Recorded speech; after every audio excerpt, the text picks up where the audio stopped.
Hello? We found it. Thank you. So I'm Herb Heathcote. I'm on the Board of Trustees. Welcome this morning. Good to see everyone here today.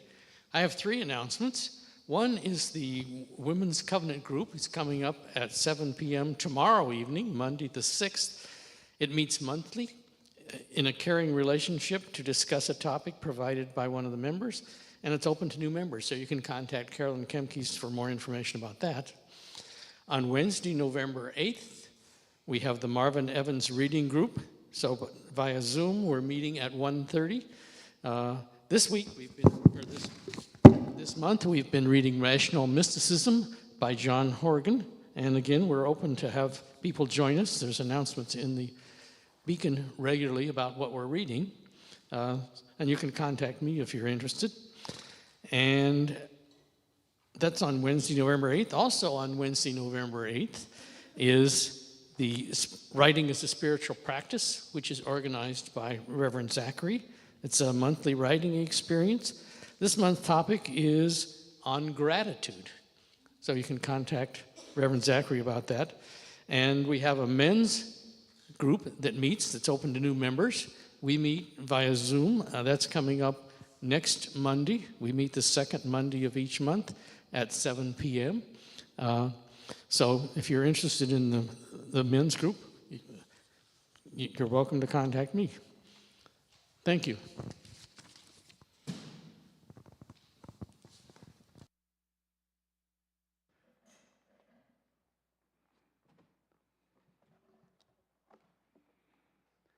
Today, I am pleased to welcome our guest speaker, Eve Pillay. Eve works in North Kitsap County to connect different queer and trans communities, including Bainbridge Pride, the Transgender Alliance of North Kitsap, and the Queer Elders Family Group at the Senior Center. A couple of days ago, I asked Eve for a summary of her talk today, and she responded with a few lovely sentences that I would have plagiarized if she wasn't going to be here. For our call to worship today, I'd like to offer the poem For Joy by Jan Richardson. You can prepare, but still it will come to you by surprise, crossing through your doorway, calling your name in greeting.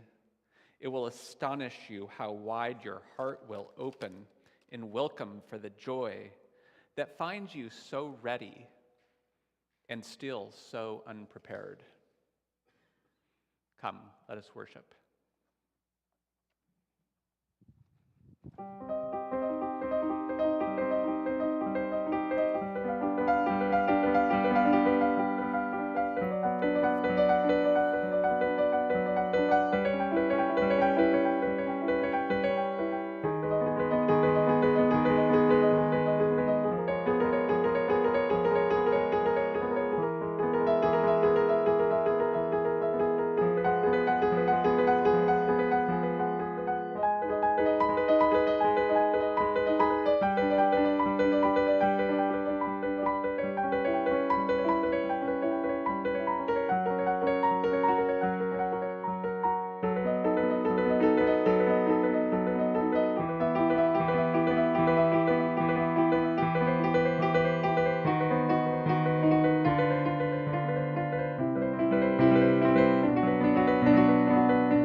I admit that this is a difficult topic for me, joy and sorrow. There was a scene in the fifth Harry Potter movie, Harry Potter and the Order of Phoenix, in which Harry kissed a girl. Her name was Cho. Afterwards, Harry was talking to Ron and Hermione about the experience, and Harry explained that Cho had been crying at the time. Ron laughed and said that he didn't think Harry would be that bad at snogging, which is apparently British slang. Then Hermione said Cho was probably feeling guilty about liking Harry when her boyfriend from the previous installment had died tragically. And then she was also worried about having to leave school. Hermione went on. Ron was incredulous. He said, one person couldn't feel all of that, they'd explode. To which Hermione responded, just because you have the emotional range of a teaspoon? Well, I have the emotional range of a teaspoon. My feelings run the gamut from sad all the way to happy. As I've gotten older, I've realized that sometimes I even feel anxious. But somehow the happiness I felt when my youngest daughter, at 8 years old in her first Little League game, batting fifth, hit a single up the middle, somehow that happiness didn't quite fit the definition of joy. And I don't think my feeling of sadness when the Mariners collapsed in the last 10 games of September doesn't quite fit the definition of sorrow. Joy and sorrow seem to be something like happiness and sadness, but only occur in response to more meaningful events or profound thoughts. The youngest daughter that I speak of here, well, I used to refer to her as my son. It was only when she was 19 that she began to assert her true self. Before that moment, perhaps it would be fair to speak of the previous 5 or 6 years as years of sorrow, seemingly uncomfortable in her body, not making connections with other people. It's hard to make connections with other people when you don't even have one with yourself. But then after the big announcement nearly 7 years ago, maybe that was the beginning of a period of joy as she slowly became herself and even started seeming happy sometimes. There is still some sorrow, like when it is the open enrollment period for her health insurance benefits, but every time I ask her, she hasn't signed up yet. Or maybe that just makes me sad. I dedicate the lighting of our flaming chalice to the joy of every person being their own person. Please join with me in repeating our affirmation as printed in your order of service. As we come together to worship, we remind ourselves to treat all people kindly because we are one family, to take good care of the earth because it is our home, and to live lives full of love and goodness because that is how we will all become the best that we can be.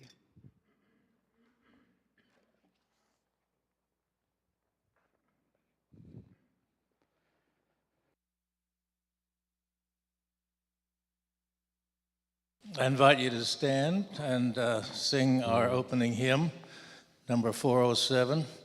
We're going to sit at the welcome table.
Praise be to the Creator of queer and trans wonders, of bodies made perfect through self-love, of love that is expansive, of the holiness of strange, of lines blurred and certainly troubled, of the peculiar beauty birthed from determination to be, of becoming, of multifaceted, of community in knowing the joy and the struggles, of generations of proudly weird, of solidarity, of tenderness, of together, of ever unfolding ways of being, of families made in endless variations, of will not hide, of surviving in forced hiddenness, of unafraid, of trembling but persisting,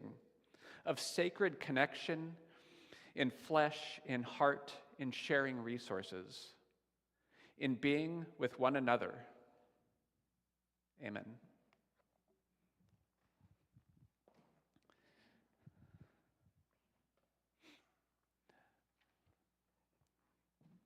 There's nothing between that and this next part. On many Sundays, we set aside some time for the sharing of joys and sorrows.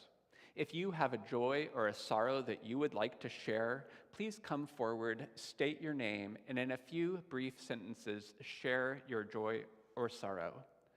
Pour a little water in the bowl so that we may all be buoyed up by your joy. Or place a stone in the bowl for a sorrow so that we may all share your burden. As a reminder, this part of the service is neither live cast nor recorded.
a final stone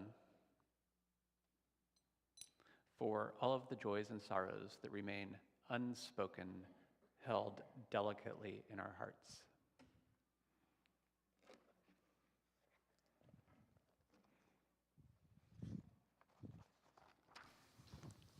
I invite you to stand for our centering hymn, the old favorite now, Amazing Grace, number 205.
I've always found the line, "'Twas grace that taught my heart to fear," kind of funny.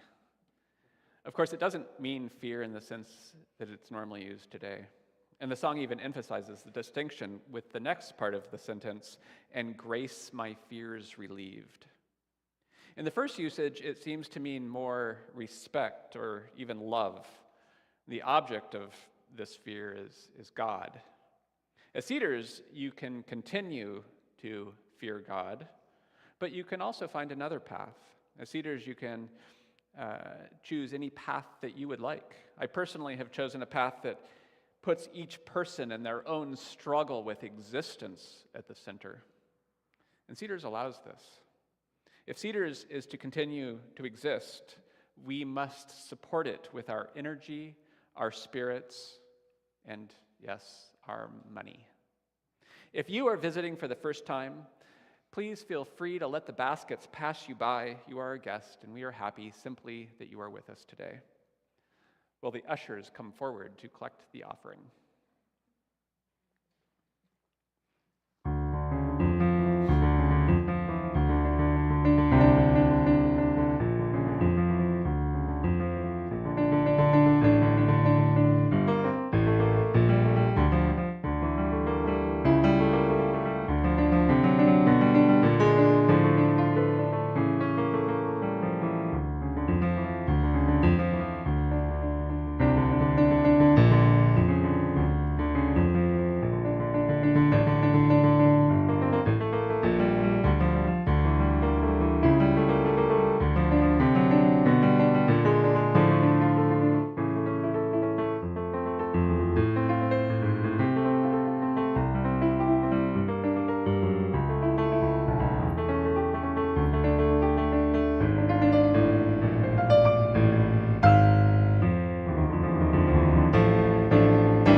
Thank you for your gifts.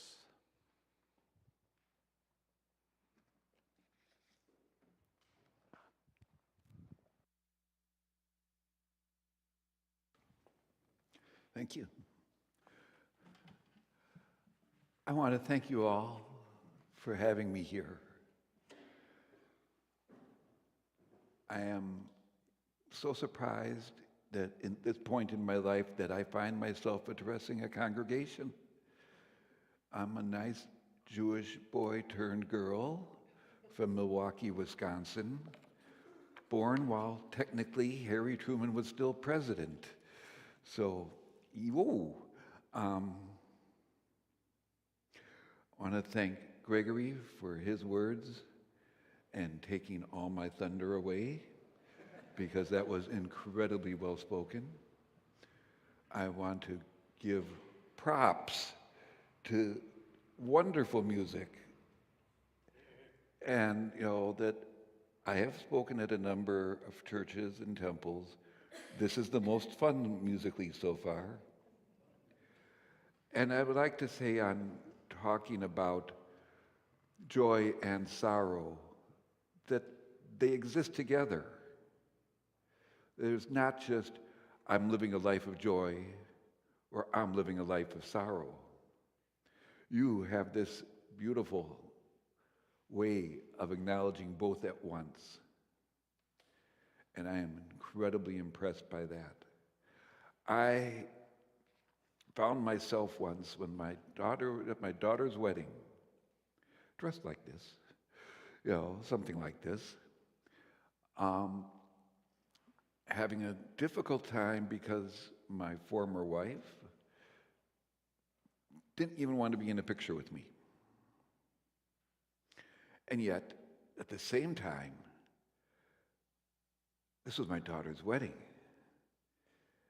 And I sort of realized as I was sitting there feeling both things, the sorrow of a collapsed marriage and the joy of my daughter's wedding, that I felt like one of those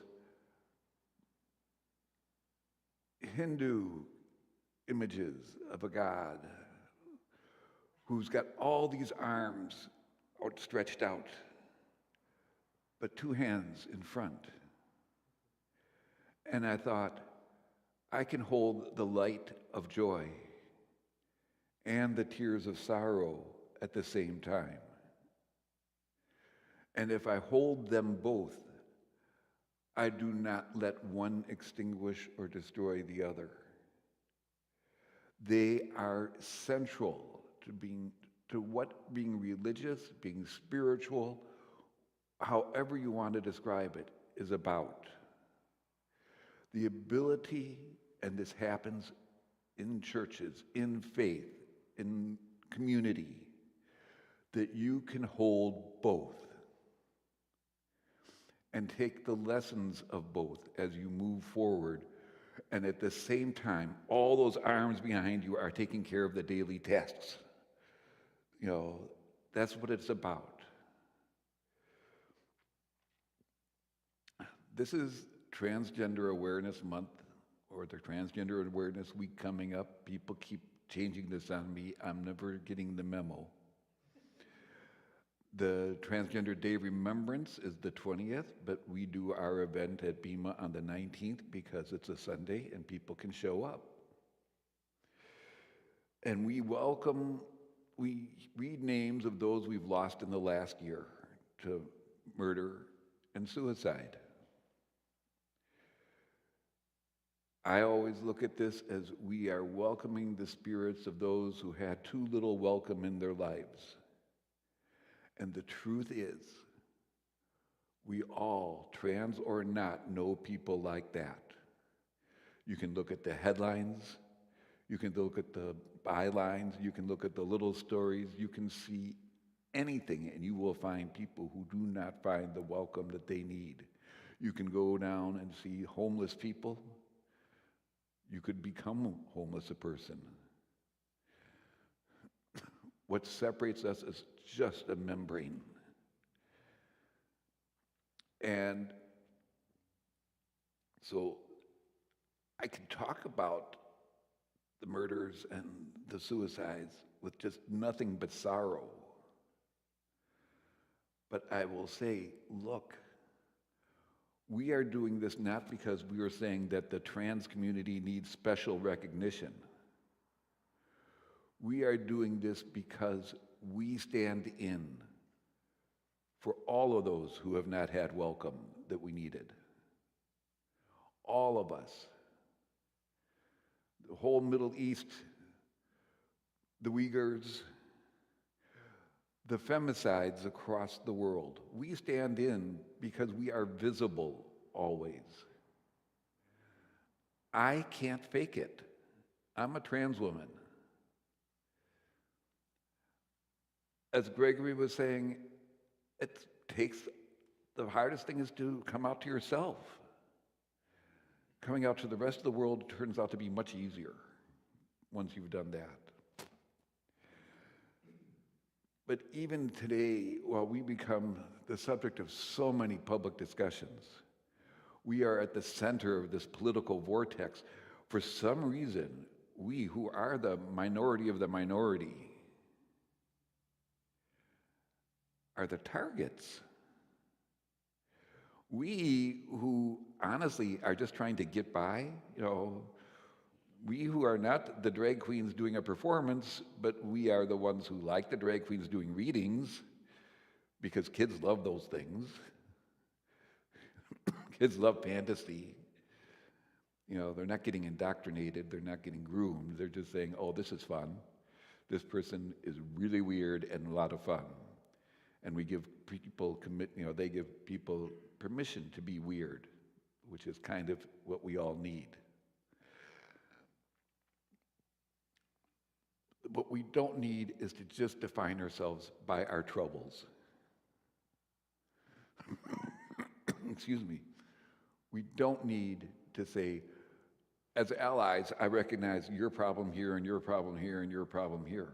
I went to a leadership conference on Vashon Island for the LGBTQIA plus community, and I'm giving up on the alphabet and just saying the queer and trans community, because I'm never sure how many letters I've forgotten and what they all stand for. And I'd gotten there late. This was one of the wonderful things about my transition, is that I always was late, but I was always, so what's wrong with me? What's wrong with me? I should have been here. How could I miss the exit to the Vashon Ferry? It's down south of, down past Gorst, and just that, once upon a time it would have just bothered me all day that I had done that. And this time, I just, oh well, Eve's late. That's what she is. And they had done that thing, which I'm sure you're somewhat familiar with, where they had taken giant Post-its, just giant pieces of paper, and they'd broken into groups and they'd written down all the words that you say that came to their mind when, for gay, lesbian, bi, trans, and queer. We'll work on queer another time. And I was late. And they had all done this already, and they'd put these things up on the wall, and they had gotten through gay and lesbian, and I didn't have that much on it, and they got trans, and these were excellent allies. They knew it all. They knew problems with homelessness, problems with getting kicked out of your home by your parents, how problems of dealing with the medical situation, dealing with the money problems, drug abuse, substance abuse, all of which trans kids, people deal with more than others. And I was looking at that, and I had promised myself I was not going to say a thing. I'm late, just shut up. And I looked up out there and said, I'm sorry, but if that's what being trans is, I wouldn't bother. I would never come out. And I said, there's no positive words there. You're just talking about what is wrong with us, what we have to go through. And I'm reminded that when George Floyd was murdered in the streets of Minnesota, Minneapolis, that you could not turn on the radio without hearing somebody interviewing a black person about their experience in America. And every interview I heard, halfway through, the black person who was being interviewed would say, wait a second, don't get me wrong. I love being black. I wouldn't change it for the world. We too easily assign, here's the group that has a problem. It's more than that. We are the group that has a lot of joy. We are the group that suddenly says, oh my gosh, I know myself now. I can be myself. I can connect with others in ways I never was able to before. Part of my journey was to say, I have thinking that if I hid this from myself, that I was also hiding it from God, for lack of a better word. I recently heard somebody say, God is the blanket. God is the name of the blanket that we use to cover the mystery of the universe. So I was hiding from that. If you ask me anything about the Bible, I said, well, listen, why do you think that Herman Melville chose the name Ahab? Huh? There's a reason for that. And I spent years trying to figure out what it was, but I was a good cynical person. I could change the discussion. But the fact is, we are all in some sort of transition. Mine is incredibly open. You can talk about a son getting married. People, when you go to TNC or Central Market, don't see that. People see me and say, transition. The only other people who have that issue are pregnant women. And with new babies, all of a sudden everybody's, yep, we'll talk to you. I can see you, you don't know what you're in for. And it just goes on. But mostly we are the visible. It makes us sometimes vulnerable. But vulnerability, I had this discussion. I'm on the advisory board at the Y in Silverdale, and I was talking to my friend Gary there, and I had said something about, I kind of feel vulnerable with this. And he wanted to reassure me that I had no reason to feel vulnerable. And I stopped and I looked at him and said, Gary, vulnerability is a strength. It is not a weakness. Vulnerability is what you do to make progress. Vulnerability is actually how you connect with other people. If any of you, like me, are Brene Brownie, you understand all this already. Vulnerability is a strength. It is part of my joy, is being visibly vulnerable. Because people honestly come up to me and they talk about things that I would not expect them to talk about. They let me talk about things, like you're letting me talk here. What I do need to say is that right now, when we are the target of so much, part of me says, oh, that's sorrowful, that's sorrowful. Part of me says, we're the targets? We're visible enough to be the targets? 20 years ago, nobody knew the word transgender, including transgender people. And we're the targets now? Oh, the other side is already lost. And I get really worried, though, when they use religion, when they use God to speak against us. And what I really ask for people to do is to say, my faith says otherwise. You don't have a monopoly on God. And I can show you Bible verses and traditions that say, oh yeah, there have been trans people forever. And so at the Transgender Day Remembrance event that we do at Bema on the 19th at 4 o'clock, we will have people, clergy from 6 different faiths speaking a few words after we read the names, saying how they support trans kids and their families. Because you have to understand the weakness of the other side in this debate. I don't know what we're debating, but they think it's a debate that they have the right side of. And just be able to say, why are you picking on kids? Why do you say you're for parents' rights and then you don't even give the parents the rights to help their kids? Why do you do these things? That's what it is to be an ally, is to be a participant. Not to lead everything, not to take the purest stand, but to take the stand that your faith, as you described it, already says that's where you are. That's what's important to me. I hope it's important to you. I thank all of you again. And if it's okay, I'd like to read a brief prayer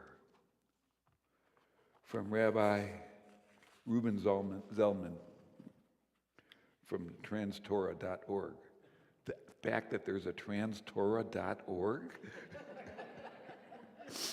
I couldn't, I used to, when I was younger, go to the library, just try to find anything about trans. And one of the things they were very certain of, that this was something that only afflicted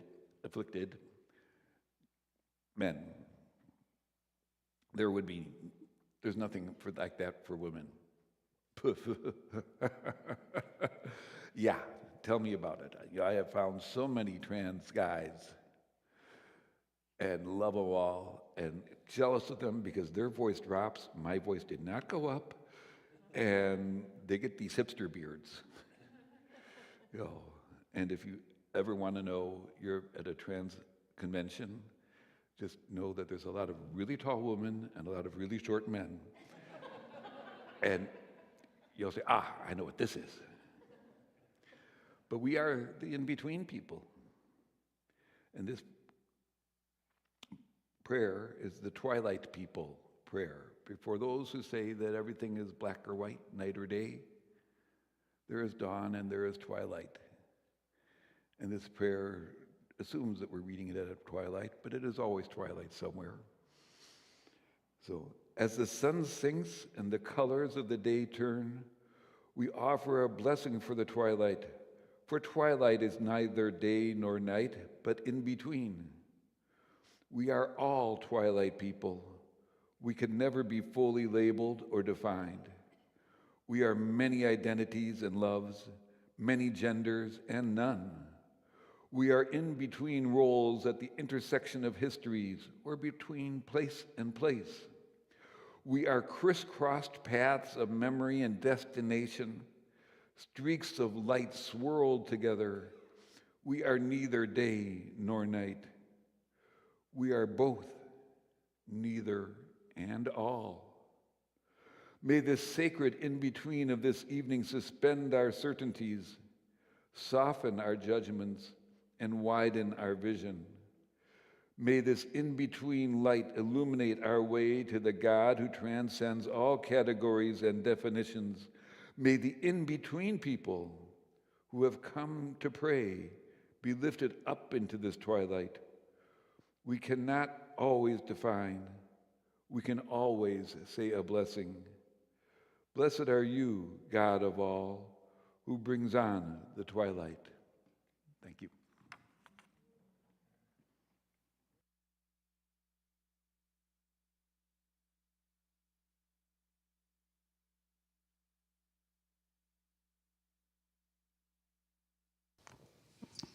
Our closing hymn, I've got Peace Like a River, number 100.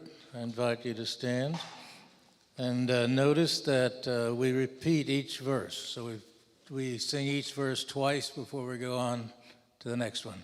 Okay? Thank you. Oh, and we'll do all of them. There's a little fine print at the bottom.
Please repeat after me as I extinguish our flaming chalice.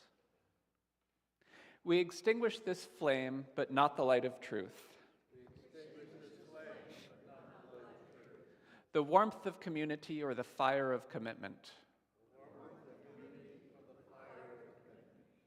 These we carry in our hearts until we are together again.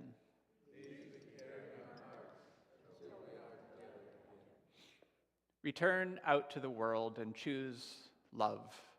And tomorrow, choose love again.